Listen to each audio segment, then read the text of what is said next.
What is going on, my Super Sandwiches? Rhymestyle here, and today we're bringing another Pokemon unboxing, and today we're hopping into the second Unbroken Bonds booster box that I got originally at launch. If you guys watched the first one, I tore into it in two parts. This time we're just gonna do all one part, mostly because, well, number one, let's experiment a little real fast.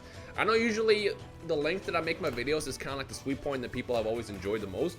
And I try to like not get too far ahead of how long videos should be, because like I said, you guys have a lot of stuff to do. You have other videos to watch, things to do, work, homework, yada yada yada, and I want to take up all your time that way. So what I'm gonna do here is I'm just gonna power through this box real fast and see what kind of goodies we got, because at the end of the day, let's be real, what you mostly want to see are the major hits. So let's just go ahead and go into this real fast. We're just kind of fanning out one by one. Excuse me, just choke for a second. There's a code card. And let's see what we got. It's kind of like just fan it. And, oh, was that a green code card? It was! Okay, so that was actually kind of bad. Actually, I don't like doing it that way. It just doesn't feel as fun. Okay, how about this? We'll do the regular one by one, but I'm not going to do any card tricks. So we'll just kind of jump right into it. So here we go, like this. That better? I think that seems a lot better. So as soon as we get to the reverse, oh, that's just a regular rare, isn't it? Yep. Okay, cool. Again, I changed my layout a little bit, so now I have this other setup. Whoop, getting away from the mic. I have another setup where it's a lot better to show off the cards, but because of the lighting, it's kind of hard to tell when something is hollow, unless it's like super shiny, or of course it's a GX or something like that. So yeah, again, I'm gonna ask for feedback. Let me know what you guys think about this. By the time this video is live, I should have already revealed this. I have basically like a bunch of videos recorded out of me using this layout. Let's just do a card trick because this is a lot better. I already have a bunch of videos recorded out with the new layout, so I have no idea what the community is going to say yet. So I guess we'll find out, I guess, over the course of the next, like, 2 weeks. And before everybody hates this, oh, Seeking. And before everybody hates this, and by the time the first video goes live with the new layout, it's like, no, go back to the old one. And I have, like, a bunch of videos already pre-recorded out with this current setup. My bad. You know what? I'm just going to ask you right now. If it comes down, when it comes down to, wow, what's the PO box openings? Booster box openings, do you guys prefer like a full opening, or do you want me to keep splitting like I used to do, with basically it's two parts? You can also let me know down below what you guys prefer, because like I said, the way I see it is I treat my videos the way I watch videos. Reverses, oh, dude, dope. I treat my videos the way I watch videos, and I know sometimes, like, when I see a video that's longer than usual, I will skip over it, so I'm gonna go watch something else. And then when I try to go back to the old video, I tend to forget that they were uploaded, or I just never do it. So the longer videos can actually turn me off as a viewer, and like, if I feel that way, I feel like a lot of you guys might feel the same way as well. So if you guys want to give me any kind of feedback around that as well, by all means, go for it. And we can see what works best, I guess. Otherwise, I'll stick to just doing half and half. It's a lot easier to split it. Dope. It's a lot easier to split it, and then it'll be more organizable and stuff like that. The only reason I didn't do it today is because I just got done recording like 3 openings, and I want to start recording for my main channel as well. Again, this is not my main channel. My main channel is the Rhymestyle channel, where I play Dragon Ball games and stuff like that. And I gotta make sure I get my videos done on that daily, because that's kind of like my main grind. And recording like 4 openings for my second channel means I'm gonna be editing and exporting for the next like couple of hours. So I gotta make sure I get my stuff done for the day, otherwise. Ooh, hey, Greninja and Zork. Otherwise, I won't be able to. I won't be able to do anything the rest of the day, because I'll be too busy editing and stuff like that on my second channel. On top of that, I got stream. Man, life gets a little bit busy sometimes. I know, boo-hoo, Rhyme. You play video games. Shut up, man. Look, man. Everybody knows. Regardless of what you do, it can get pretty busy in a day. And when you do too much, it's when you overstress yourself, and that's the last thing you want to do. End of the day. So yeah, I'm trying to balance it out, basically, as I'm trying to say. But so far we're actually doing pretty well, I want to say. We were like pretty good through this first stash of packs. I want to say, like, what, I'm like maybe like 8 packs in, 6 packs in, something like that. We're not halfway through yet, because I still have that second tower. We're probably halfway through the first tower, so maybe I want to say about 9 packs in, something like that. But still no hits yet. Still no big hits other than the Greninja and Zoroark, of course. I had a theory. I wonder if like the GX that you get is the rainbow rare that you can potentially get inside a box. And I think that was disproven. Actually, I've seen enough video openings on YouTube so far to disprove that. Hey, that's a hollow finally. I have not seen that Crobat before in my previous openings. It's kind of dope. Yeah, anyways, I had already disproven that, but like, it made me think, like, what if that was the case? In which case, it's like, if you pull like a regular Charizard GX, it's like, oh, will it be in this box? Now, unfortunately, the Charizard pull for me happened way too early. If you guys watched my opening originally from last week, I actually ended up getting really lucky with the package that I received from the Pokemon Company. They gave me a bunch of like early packs. It was like a day early before the SIP came out. And actually, the last pack happened to have the Charizard. So yeah, I did already get that. Oh, dope. Really tough. I did end up already getting that. So we're still hunting for it. I don't know if I'll get another set of booster boxes for Unbroken Bonds. I had literally already ordered this set originally, as I mentioned back last week. So obviously I got to open it. But if you guys do want to see me get more of this, just let me know by leaving a like and a comment or something. Or you can even tell me what boxes to go for, and then I'll see what the community says. But for now, I feel like there's no real reason to go hard because I already got the card. At this point, I'm just being hungry, essentially. It's like, oh, I want more, I need more. I mean, you can never have enough Charizards. Let's be real. At the end of the day, you can never have enough of them. And if you can get more is better. But at the same time, you also gotta make sure you don't overdo it. Because if you end up getting too many booster boxes, then it's like, yo, this is getting kind of expensive. Man, card collecting in general actually is an expensive hobby. It is, but it's so like something about collecting cards just feels great. And I mean, you guys know me, or if you don't know me on my main channel, I do a lot of like gacha games as well. So I play Legends and Dokkan. And when you finally pull that card in the gacha games, it feels great. Same thing applies actually. Oh, that's hollow. Same thing applies also with cards, but I mentioned this actually on my main channel. It feels better with like physical cards because you get something out of it. But gacha games, you basically get like a digital JPEG. That's it. You get like a little JPEG that you can add to your account. You get to brag to your friends, race them or play them depending on which game you're talking about. But outside that, you don't really get that much. But like with cards, you get an actual card along with it. And depending on what it is, do we have something behind there? Hold on. Maybe just how the lighting is coming off. No, it was just a Rhyperior. Based on what card it is, there's actually value behind it. Like I said, you pull a Charizard from this set, it's like $200. Now, actually, it's funny. I thought that Charizard was going to start going down in price. Initially, I thought it was just basically just initial Charizard hype as it was with the last Charizard that came out in Burning Shadows, and actually the Ultra Shine GX. But this Charizard is like playable, so because of that, on top of it being a Charizard, the price has just been increasing since it came out. And if you can get that early, you're in the right spot. Hey, Persian GX full art? Oh, this is just a GX, just a regular GX. Put that in the back. But yeah, if you can get that card early, it's a win. And at that point, you just kind of, it's like watching the stock market. You just kind of watch the prices go up and down, and then you decide whether or not you want to sell it or keep it or whatever. With me, I actually never really cared that much about the actual value of the card. I mean, let me say I don't care about the value, because I do care about the value. But ultimately, what keeps me more satisfied than anything as a collector is the fact that having a card in my collection is like the main. Ooh, this card is beat up. Look at this. What is this? Okay, it's nothing even good. We can just kind of like, yeah, just fan this out. I saw how beat up that was. I was like, oh. Again, I'm more of a collector first. Like, I want to be able to just have a card in my collection based on my favorite Pokemon. In this case, I got the 7-4, Charizard, and Mewtwo are at the top for me. And anytime a Charizard comes out, I gotta get it. Like, I remember in my initial video, someone commented and was like, there's a code card. They were like, you should sell that card because it's going to go down in value after like 2 weeks. Well, yeah, if I cared that much, but like, again, to me, what I care about more is just adding that card to my collection. Like, I'm going to get that card graded. I've not set it off yet. I should set it off by the time you're watching this, I want to say. Damn, dope. And when it comes back, I have no intention of selling it. It's just going to go into my collection. Even if the price drops to like 5 cents, it's like, great. It's still my collection. I like the Pokemon. That's just how I've always been. Of course, I do have some cards that are like really valuable, and then over time, if I want to like sell them, I definitely can. But it'll hurt. That's usually why I try to get multiple copies of stuff. So, for example, like I got this LOB box behind me, the first edition one, and I also got an unlimited one.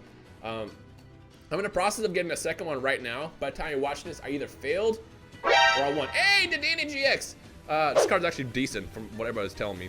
As far as the second box, I'm trying to get a second box in case I ever decide, you know what, I think it's time to like part ways with one.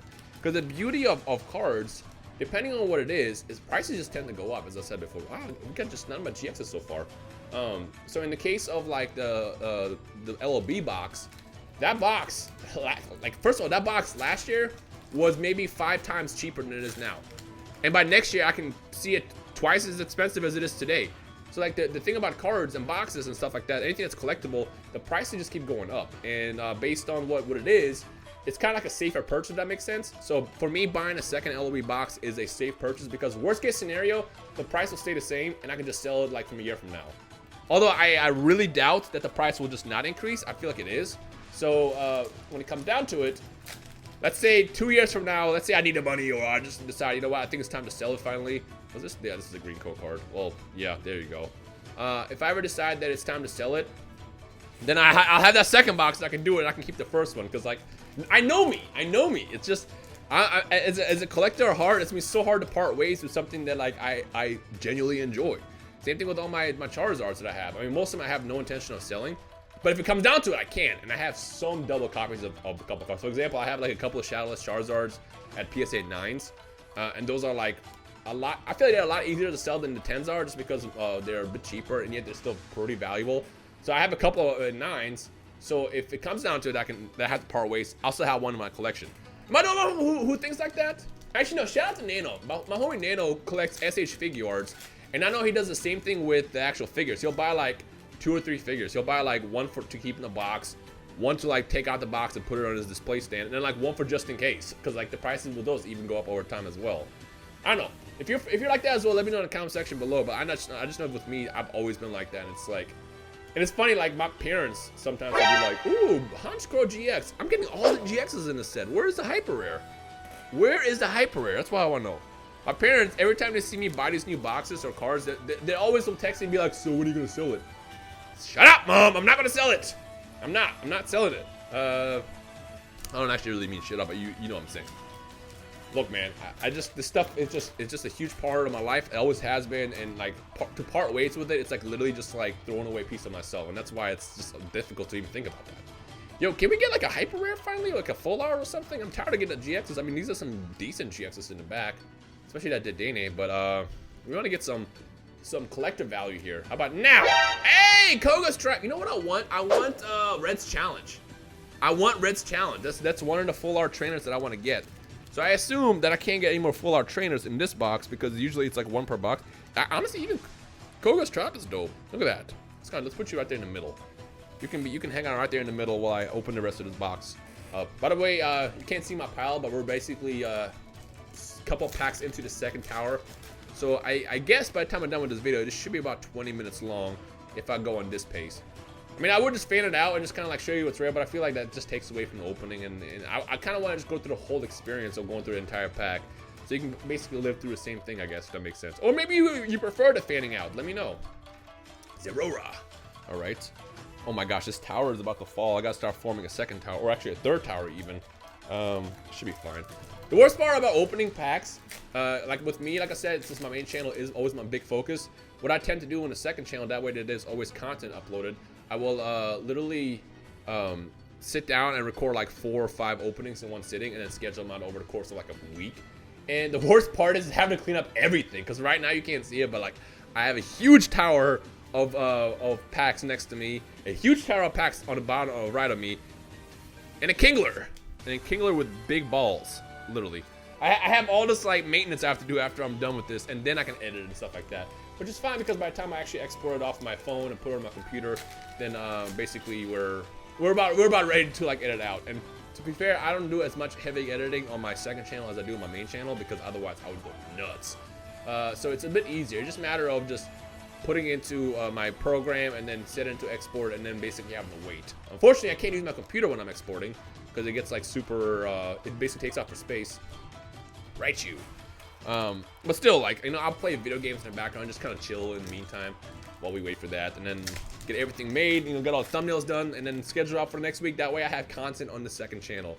You know, it's funny, running 2 channels is both easy and also insanely difficult. Because like with the first channel, you're always just worrying about everything there, you know, responding to comments, yada, yada, yada, uploading, editing, all that good stuff.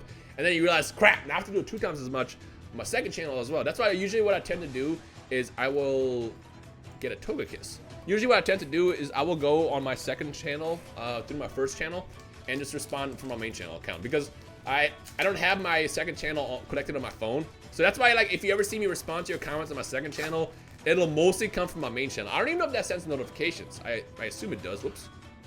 Did we just spoil it? Oh, that's a white card, so no, we didn't spoil it. Well, I guess we kind of spoiled what's inside here.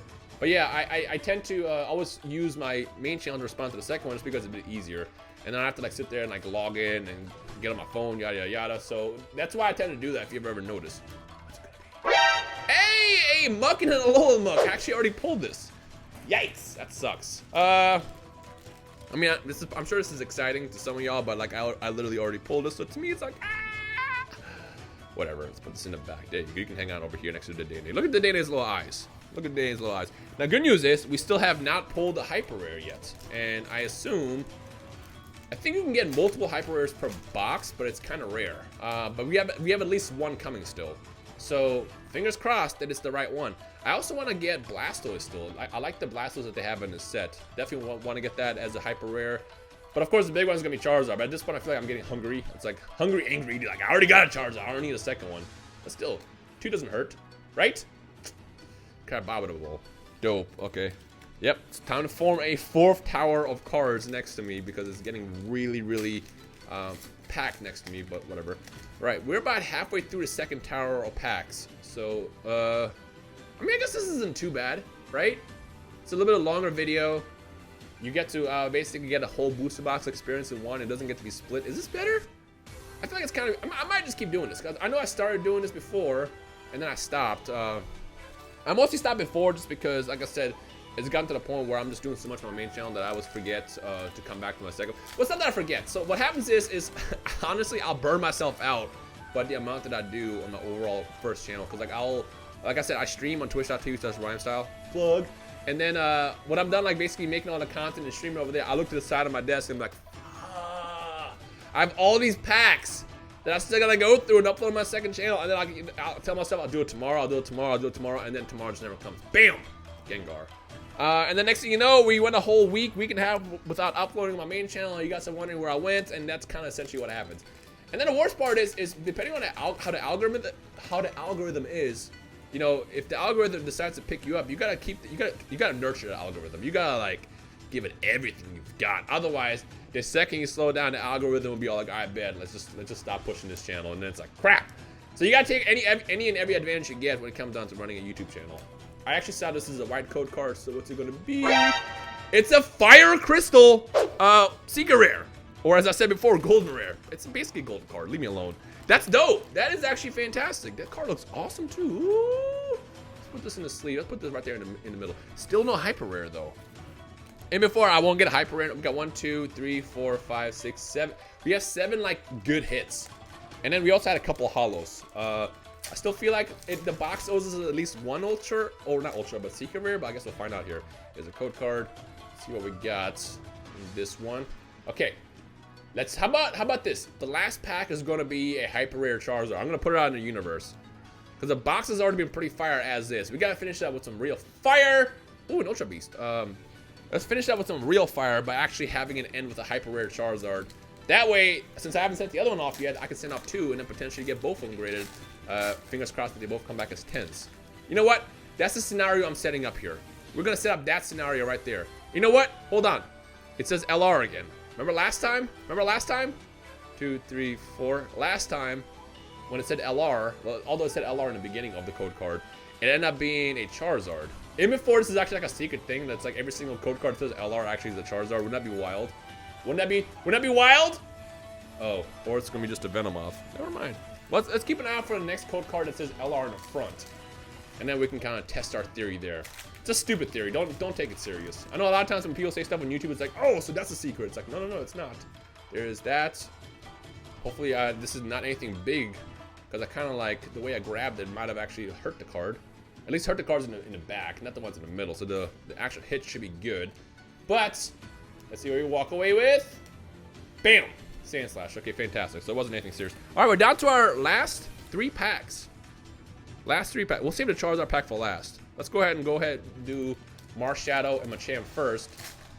And well, this is not gonna be a hit. We can just kind of fan it out. There you go. This is what's inside this pack. I'm actually surprised that there's no they didn't get rid of whatchamacallit, the Prison Star cards. Did they already do that? Because I didn't realize that there's no Prison Star cards in here at all, unless I just haven't been lucky. But usually you get them per box, so they must be gone, I want to say. Alright, the Charizard pack, I feel like is going to be the one that's going to bless us. And it's looking like it. It's looking like it so far. I don't know, I'm just putting it out there. Just going to put it out there. What do we got in here?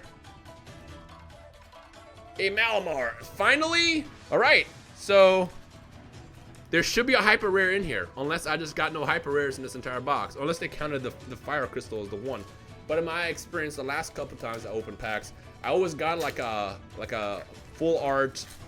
I always got a full art trainer, a full art supporter or trainer card, or like a secret rare one, and then I would get like an actual secret rare Pokemon. So let's see what happens. Let's see what happens. Is this gonna be it? I can't tell. I can't tell if this is a good condition card in the back. Usually, you can tell when it's like a GX or something. But I'd be surprised if there's no hyper rare in this box, because that's definitely a first. Although I mean that technically counts, but you know what I mean. All right. Wow, there really isn't. There really wasn't. Interesting. Interesting. That's fine, because Fire Crystal is still pretty fire. Koga's Trap is dope. And the Dene, we got the full art. Wasn't the worst, but still, I'm a little bit disappointed. Anyways, thank you guys for watching. If you want to see more of Unbroken Bonds on the channel, hit that thumbs up, and I'll see what I can do. But other than that, I'll see you guys in the next video. Peace.